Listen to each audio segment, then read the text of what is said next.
when you got banned, would you have, like, if you knew that was coming, would you have slowed down earlier, like with the stuff you were saying? So firstly, I knew it was coming. Secondly, there's been a few people online who said that I should have tapered down with what I was saying, but I had already tapered down 2 or 3 months prior to the banning because I knew it was coming. But the internet's forever, right? And also, like, my word for you is like the social media drug dealer, where you're just like expanding too fast and then just like they trap down on you. Yeah, it's influence. The problem is I truly believe it doesn't matter what I would have said or what I would have changed. I think that when you get to a level of influence where your soul is not bought and you're not completely owned, however it's done. Usually most people who are famous are owned financially. They have a sponsorship deal. They have a record label. They have a sports team. They have whatever. When you're at a point where you're truly completely independent and nobody can, if they text you and say this, and you say get fucked, and you have massive influence over the youth, which is the number one, especially the masculine youth. I have a lot of fans between all ages, right? But let's say 15 to 25. That number one demographic is the demographic that the people in charge of the world are most afraid about. They're the ones who start revolutions. They're the ones you need to die in wars. They're the backbone of the slave economy. They're the people you need to go out there and work their ass off and pay their taxes and have a sexless marriage and die. If I'm starting to convince, that's what they want. If I'm convincing large amounts of these people to think for themselves and ignore the slave mind programming and tell the government to basically get fucked, and I want to think for myself and be a sovereign individual, I'm a threat to the system. And they sit there and they say, okay, this person's a threat. What's the advantage of allowing him to have a voice? Fucking zero. So I knew they were going to come for me because of the amount of influence I'd amassed. It's not about what I said. It's nothing that, if anyone who believes it's about what I said is juvenile. It's because I had huge influence. And people underestimate how important influence is. The war in Ukraine and Russia right now is what? People are dying. Machines of war are out in a field somewhere, blowing people to smithereens. So that one country can get influence over land. So to say, this area uses this currency and you read our newspaper, we have influence. Influence is the bottom line of everything. It always has been. That's what wars are fought for. It's what the media machine exists for. It's why the YouTube algorithms are rigged. It's why elections are fucking... I don't want to get killed. It's why elections are very fair. It's all influence. So when you're massively influential, they're scared of you. And they sit there and go, okay, he's influential and he's telling people not to sign up to the propaganda. Fuck it. So why don't you run for president or something? Because then I'll die.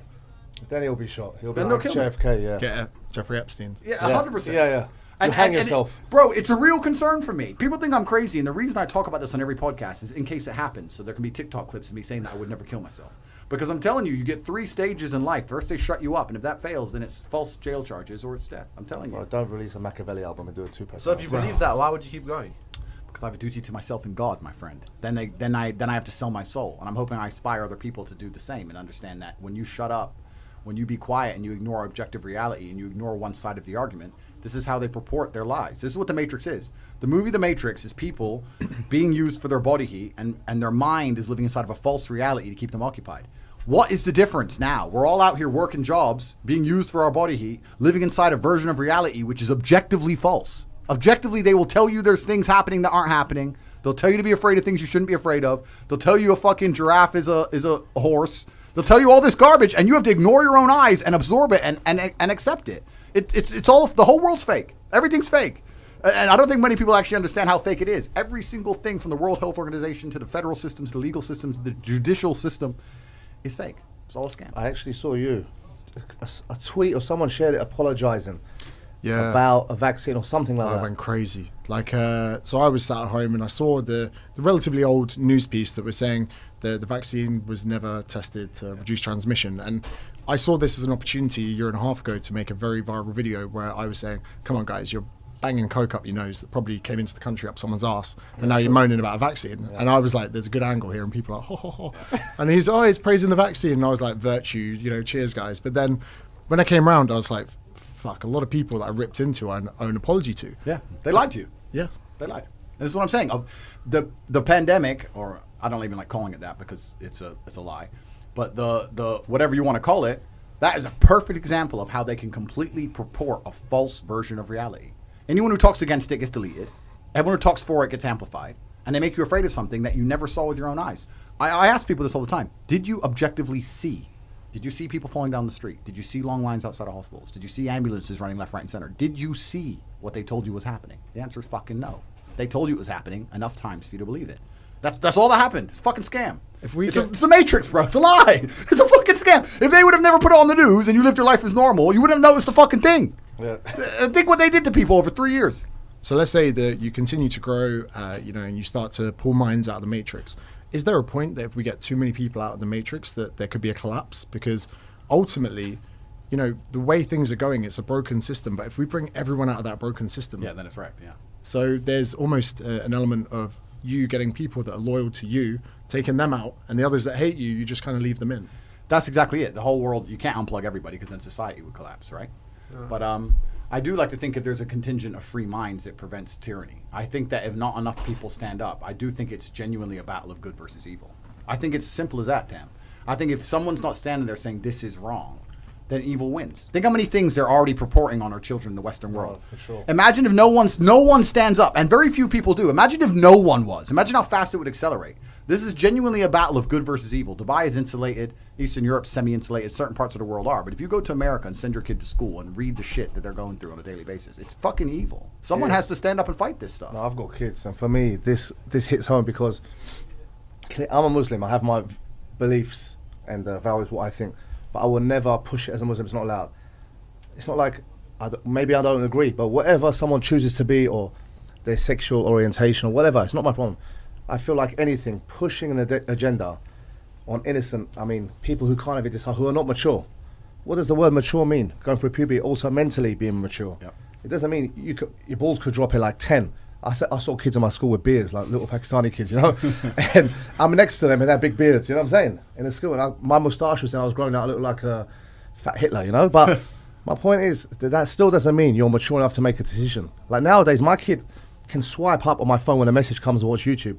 I had a runny nose at 10 looking like that, jumping off, trees. We were a different generation, but still to push that agenda, choose your own sex life, take away from the parents. I feel like he said, in the West, if I were to discipline my kid or say something wrong, they could literally take my children away from me and I have no say. It's not the word own, but my kids don't belong to me. They don't. You're right. In the West, they don't. I've seen it.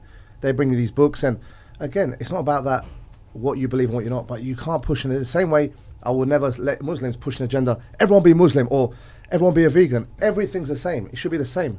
Kids, whatever they want to do. My kids, I've never told them to buy a Barbie doll or a gun or play football. They just naturally themselves liked, here's some nail polish and I'm sitting there putting stuff on me. Yeah.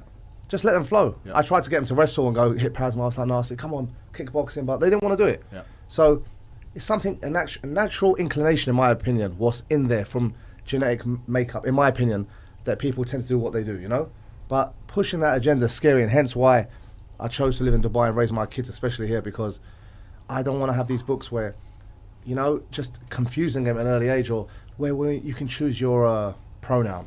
And it's no disrespect to anyone, but I think as a kid, they don't even know what they want to be. They don't even know what day of the week it is. Yeah. They think they're Wonder Woman meets Frozen, Elsa. They don't know. And yet you're putting this on them and saying, no, you must choose. And then giving the parents, like, come and see us, we're going to get the social services to say this and that. It's like communism, in a way. It's communism. Yeah, the kids aren't yours in the West, and they don't want them to be yours. I don't think people understand how this extrapolates out to all society. The reason they want everybody broke, the reason they inflate the currency, the reason it takes two people now, the father and the mother, to be working your asses off is because that means the kids belong to the school. They go to school all day and they get programmed, and then they watch the internet all day and they get programmed again.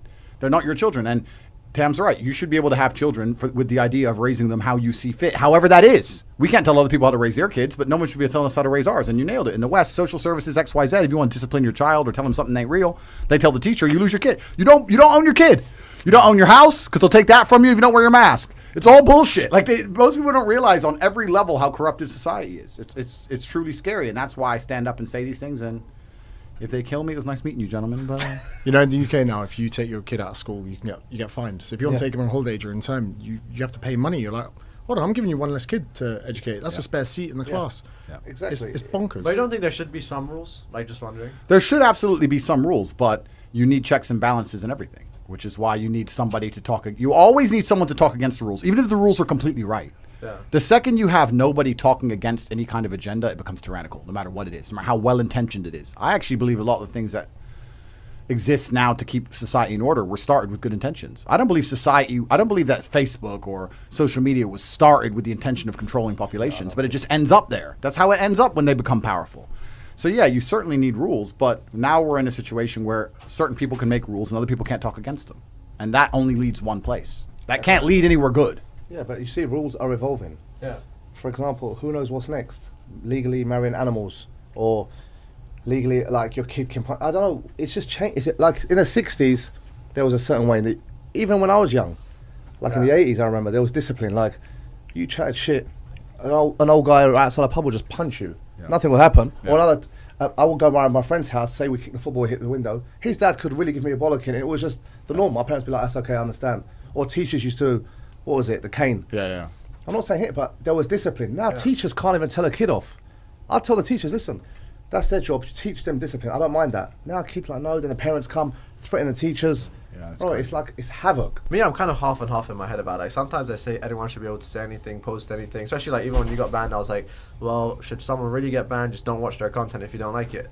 But sometimes I'm kind of like think twice about it because I'm like, you know how nowadays you have the they, them, or like you said, an animal can marry a person. But if you keep letting that stuff get posted, then other people are like, oh, you know, people that are attention deprived. If I go do that, look, someone's getting attention for marrying a dog. Let me go marry a horse. Yeah. So you might be promoting that. So what do you think about that? You know what I mean? Because I'm kind of too sensed in that. Like, I think, look, freedom of speech, there's no such thing. There is no freedom of speech anywhere. There's no such thing. yeah. Because then they'll say, then it's hate. If they don't like it, it's hate speech. Like, I saw one of your comments regarding white privilege or BLM, what got blown up. And I understood what you're saying. I was on your side. Like, I got in a lot of trouble because people see me as an ethnic or a brown. I can say things that you can't. And I understood that. They were like, white privilege. This term white privilege I hate. You know, it didn't make sense. And you made a comment. I'm not sure what it was. I definitely messed. And this you got one a up. lot of stick. I messed this one up a bit. You got a lot of stick for it. But I know your intention behind it. But maybe it's delivery. I'd been working hard. It was tired. I was in the morning. I was having coffee, and someone said it's okay for you. You're a white, straight, cisgender male, and I was like, it just boiled up inside. And I said, maybe I just fucking outworked you for 10 years. Maybe it was that. Yeah. And then everything was like, you're dismissing white privilege. You're doing this, and I was like, guys, do you know what? My mum and dad are still together. I lived at home till I was like 26, which was great because I was PTing 13 hours a day, and my mum would leave food in the morning for me to eat. They supported me. These are genuine things that I was really privileged with. And I was like, please don't overlook 10 years of hard work and just say that I'm a straight white male, because that really hit an emotion deep down that I was like, we cannot tarnish young people's minds with the idea that, you know, oh, it wasn't work, it was this. Same when people are in shape or world champion kickboxers. People like to connect the dots what suits their narrative, and they overlook the main lesson they need to get out of life. I think being I privileged is agree. a negative anyways. No, that's just the term. I think, listen, I've got and I understand. My races were colonized. This history is history, but everyone was responsible for certain things. Muslims did things, the Mongols, Romans. Everyone had their part in history. Yeah. But it's like going to a German and abusing them for the atrocities in World War II. You couldn't. Yeah. What's some German kid who's like listening to TikTok, listening to like Biggie Smalls, got to do with Hitler, or white privilege? Like, I was raised in a white community. Even when the local term was used as packy shop in those days, yeah, being an Asian, it wasn't even racist. It's just uneducated. It's the society you're in. You know what I'm saying? So people take things out of context and like, you're probably the old school kind of like that kind of cloth, but it gets blown up. You have to be so careful, especially you're on that fitness spotlight. What you doing? What you do? Whatever you say now. Especially, I told him, I said, you're so big now. You don't realize it. The biggest danger you've got is like what you even say, how you move, where you are. You come in a restaurant, women. Any action you do, people got phones out. It's scary. Yeah. They can edit anything now. It is scary, but the white privilege attack, I'll get in trouble here. But I agree with you. I think it's clown world. I think to look at somebody who's white, who's successful, and say it's only because they're white is stupid. It's I think it's pathetic, asinine. It's pathetic, and it's trying to remove any self accountability and self responsibility. The people who were saying that to you were not extremely successful black people or extremely successful brown people. I've never known a very successful brown man who goes to another successful white man and says, I want to add to that. It would have been white people saying that to you. 100%. 100%. I'm not racist. My wife's white. You know, my kids are mixed. We're mixed. I'm all for mixed. I don't see race. I'm mixed. It's the abuse you usually get is from your own community. I've noticed that Muslims target me or Asians, Iranians or Arabs. It would have been the white community trying to relate, jumping on the bandwagon. That's what's so annoying about the whole Tall thing. poppy syndrome, where they say that if you had like a field of poppies, if one sticks out above the rest, oh, it doesn't look nice, chop it down. Yeah. So it's that, and it's really prominent in a lot of cultures around the world. And like you say, you get attacked by your own people. Well, I've got a question for you. With the size of your YouTube following and YouTube taking people's channels, like that's gut-wrenching for so many creators. Do you feel that there's a lot of pressure on you to conform? Not really. To be honest, I always say, like, even if they shut me down, like, I always say, like, if you have a successful mindset, I could do it again. I like that. So I say, if you're someone that, like, if you claim to be a businessman, entrepreneur, a good YouTuber, even if they delete anything, you should be confident to do it again. You know, like, But why should they delete? They shouldn't. I mean, I hope they don't, but I can't control it. Like, you should say they shouldn't have banned me. They shouldn't have stopped my payments, but they did. Yeah. But you can do it again, I'm sure.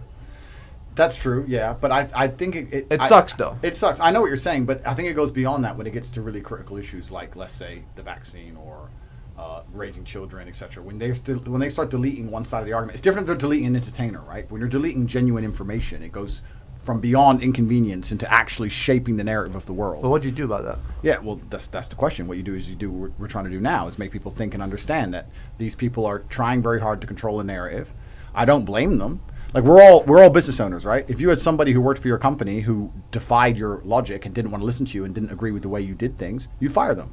Yeah. So if you have members of your population when you control a country who don't agree with how you act and what you want them to shut up and go away. Like this is just natural human nature. But the point is that will end in tyranny. The reason the crap went on so long is because the people who were talking against it, like myself, I can tell you now, I lost 5-6 Twitter accounts. My Instagram was shadow banned. My YouTube had 3 videos taken down because all for saying, "Hi guys, I'm in Sweden. It's open. Like it's fine." Like yeah, because bruv, day one, me and my brother sat there and said, "Listen, let's be logical about this.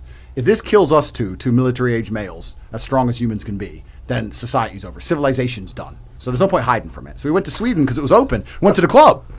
And we were in Sweden for 2 months. Everyone's locked in their houses, clapping for the NHS, hiding at home. Sweden was no one talks about this. Wide open, no restrictions, no masks, no closures, nothing. Completely full nightclubs in Stockholm. Full, head to toe. Nobody talks about Sweden. I don't know why. I was living there for months, watching people hide in their homes. I was like, guys, and every time I put up on the Instagram, they deleted it. They're deleting that. They're not saying I'm hateful, because they couldn't, right? I'm just showing my life. It's not about deleting entertainer. It's about literally changing the perception of reality so they can enslave humans. It's beyond just the inconvenience of I was an entertainer, I lost my channel. It's we want to enslave people. We want to trick people into getting a vaccine they don't need. We want to convince people to stay home and miss their fucking grandmother's funeral. So we're going to delete one side of the argument. It's genuinely evil. It's not a small thing. It's big. Do you think it's criminal? No. Imagine you missed your grandparents' fucking thing. Imagine you took the vaccine and you had a side effect. Imagine someone you love took it, because a whole bunch of people have now. Imagine your business went bankrupt. You can't feed your family. Imagine your girl leaves you because you lost your business. And then you're going, oh, it's over now. No big deal. We just deleted everyone's YouTube to lie to you for 3 years, and now you worked it out. Oops. Anyway, Ukraine. It's a fucking scam. And nobody seems to give a shit. It's a miracle that nobody cares. I'm like, no one's mad about this? Is it just me? I didn't even fall for it, and I'm mad. It's just crazy. It's like, I don't know why no one's standing up saying, what the fuck do you lie to us for? It's criminal, and that's how it's all about the distraction mechanisms of the Matrix, right? Well, who's they? Who's the Matrix? Who's they? Oh man, you're gonna get me killed. You tell me who you think they are. I don't know, because look, I'm saying if it's the government, why would they just not stop you? It's not governments. So it's not the government. There's people above governments, my friend. Maybe not in Dubai so much. So like kind of like Illuminati type like concept. What do you think, James? I see this when I see a well-written Joe Biden tweet. I'm like, who's got his phone? Who's got his phone? Because that can't be him. Yeah, 100%. I've seen him an hour ago doing something. So someone must be doing that. I look over there, and again, I don't know Joe Biden. I've not met him in real life, but I assume and make a stand that maybe there's someone puppeteering him. And again, Rogan talks about this a lot, where 4 years in a job, just about enough time to get competent. I mean, 4 years in jiu-jitsu, you're probably just about to get your purple belt. You are not even halfway through your martial arts career. Oh, at that time, time to swap out the most important role in the free world and put someone else in it. It's absolutely bonkers. So someone must be behind the scenes with some form of tenure and some 100%. Form of experience. And do you know what? People would probably feel more relaxed if they knew that. Hey, this is the candidate who's going to win the election, and he's going to be the front man for everything that goes on. By the way, there's a load of experts behind the scenes actually running the country. Oh, thank God for that. But I think they wouldn't, because then these people are worried about coups, and they're worried about being taken over and worried about the backlash, you know, the free will. They kind of take away your free will in a way. Why would they want us to have free will? Yeah, of course. That's the thing. You have to think about it as being as competitive as possible, right? All the countries, or at least now the world's split into 2 hemispheres, are competing against each other. You have to try and be as competitive as possible. Free will is great because it allows people to be entrepreneurs and think for themselves and come up with ideas and be creative, etc. Free will is what got America to where it is. But now we're reaching the age of AI, we're reaching the age of brutal competence, and you're sitting there going, all this free will has all the kids wanting to be YouTubers. They don't want to do anything important. They just want to sit there and be YouTubers. Did you see that study where they asked a bunch of kids in China what they wanted to grow up to be? And most of them said engineer or astronaut, and they asked all the kids in America, and they all said YouTuber, vlogger. No. You can't... How can you win in the long term when the Chinese children want to grow up to know shit, And the kids in the West want to fuck about with the camera. No offense to No. him. But it's true. You're making But it's more money- true. You're making more Go money swing than at me. it. Give him a little. No, but I'm not saying there shouldn't be YouTubers. I'm saying that, I like you understand, said, the system doesn't work if everyone's a fucking YouTuber. So it's not competitive anymore. So they're sitting there Bro, going, you're get in rid of the free will. He's in the fitness industry. Everyone's a